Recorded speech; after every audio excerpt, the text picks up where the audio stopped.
2010 was a special year for Widden Stud and their Golden Slipper winner Stratum. The young stallion had a banner season and garnered a first major sires premiership for Widden since Masqué was champion 2-year-old and general sire in 1993.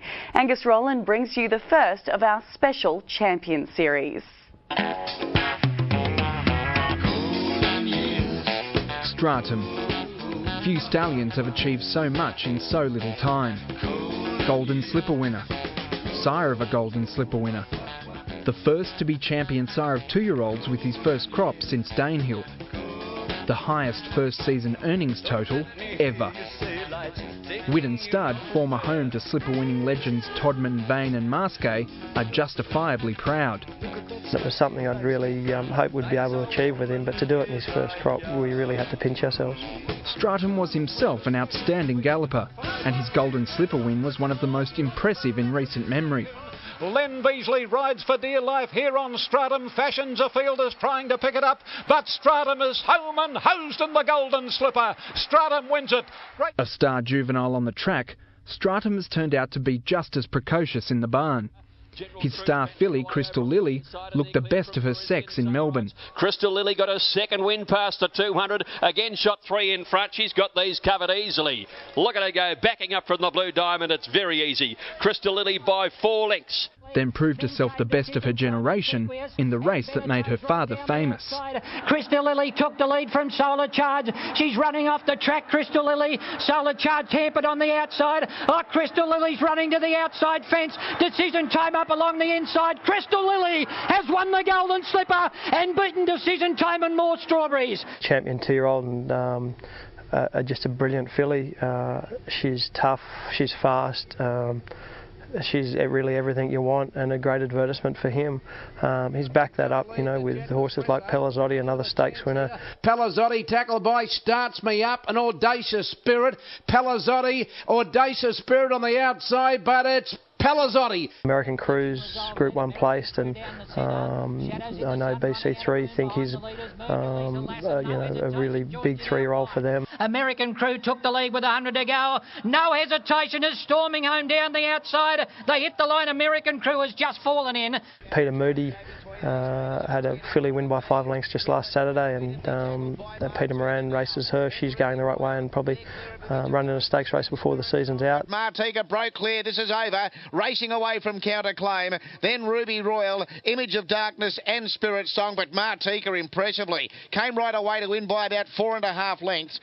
One of the most exciting things about Stratum's demolition jobs on his rivals in the first season sire race is that he got both quality and quantity in abundance. Not only has he got the one, but he's also backing it up. 15 2-year-old winners now, 16 2-year-old place getters. I think the 2-year-old races this year, he's had 61 2-year-old races that Stratum's won or placed in. You look through those stats, it's an incredible achievement for a young horse. By Australia's demanding standards, Stratum got off to a relatively slow start in the spring. But once the winners got rolling, they didn't stop, lending credence to the belief that Stratum's 3-year-olds will be every bit as good. I mean, as a 2-year-old sire, we couldn't hope for any more. He looks like he's the first horse since Danehill in 17 years to be champion 2-year-old sire with his first crop, not only champion first season sire. But the fact that they are such progressive horses, and the trainers want to tell you that there's plenty of Stratums that are looking for a mile and will be nicer, older horses. I don't think they're just jump and run precocious 2-year-olds, and certainly the horses he's had to the track, they all give you the impression that there's lots more there, and there's plenty of them to come back. They do have great constitution. They are very sound horses. We've seen lots of them want to get to the track, and so many of them perform so well. But I think there's still plenty we haven't seen, and the ones we have, I think will be in for a nice 3-year-old campaign as well. He seems to be throwing them from mares from just about every sire line in the stud book. I see Snippets, Blevick, Marauding, Danehill, double crosses of Danehill, Fizam, they're everywhere.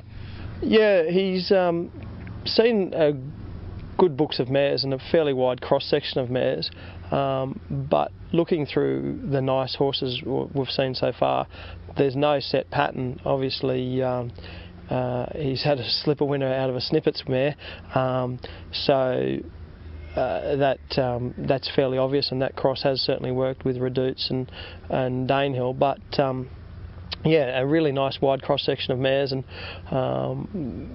the filly that won on Saturday by 5 lengths out of a Flying Spur mare, so it's 3x3 to Danehill, which is always a concern in the Australian industry. If you have a stallion that doesn't really work with duplications of Danehill, it makes it very hard for them because there's so much Danehill blood.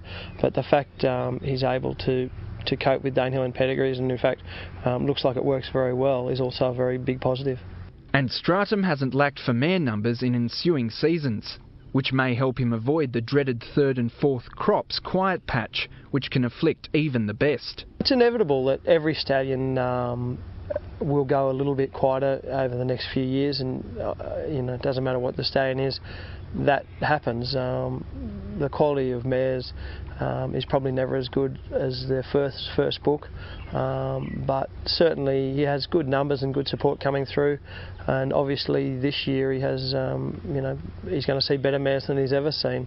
The fact he is a slipper winner, his side a slipper winner, he's doing such a great job with his types, and in the sale ring we saw his Easter yearling averages, 3rd behind only Redoute's Choice and Zabeel, a $340,000 yearling average at Easter, says that he's obviously going to get a lot better mares now than he's ever had. But he's got enough support over the next few years to continue, and certainly to continue to have plenty of success.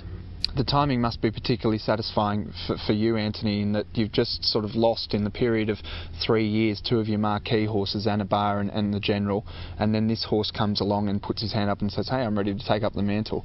Yeah, we always had enormous faith in Stratum, and I guess he was always going to be very important, but to stand up the way he has is enormously satisfying. To say that every Golden Slipper winner that stood at Widden's side a slipper winner, is a great thing, and in the tradition of some of those great sires of Todman and Vane and Marsgay, and now to be the home of Stratum, it's a great achievement and a great time for us.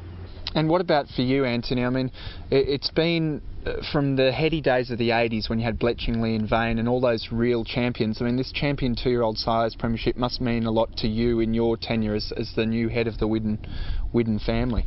It certainly does. Obviously, not only for myself but for everyone on the farm. It's the guys and girls here who are so much a part of the Widden team. The success of your stallions is a huge part of the farm and the horses you breed and their success on the racetrack. So it's an enormous boost for everyone, morale and the team here. And yeah, it's great to see him achieving what he's done already. In the end, Stratum was nearly $1 million in front of his nearest rival, his former